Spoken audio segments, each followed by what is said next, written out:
പരിശുദ്ധ കന്യാമറിയം തൻ്റെ ദിവ്യകുമാരനെ ബെത്സ്ലേം നഗരിയിൽ കാലികളുടെ സങ്കേതമായിരുന്ന ഒരു ഗുഹയിൽ പാതിരാക്കി പ്രസവിച്ച് ഒരു പുൽത്തട്ടിയിൽ കിടത്തി എന്നതിന്മേൽ നമുക്ക് ധ്യാനിക്കാം.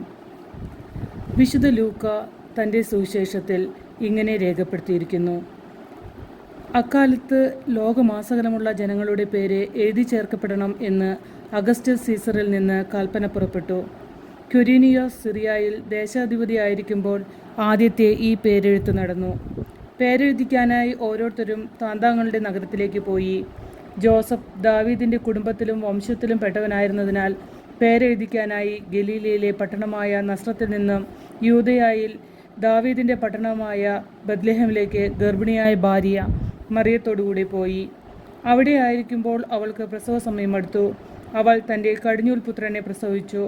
അവനെ പിള്ളക്കച്ച കൊണ്ട് പൊതിഞ്ഞ് പുൽത്തൊട്ടിയിൽ കിടത്തി. കാരണം സത്രത്തിൽ അവർക്ക് സ്ഥലം ലഭിച്ചില്ല.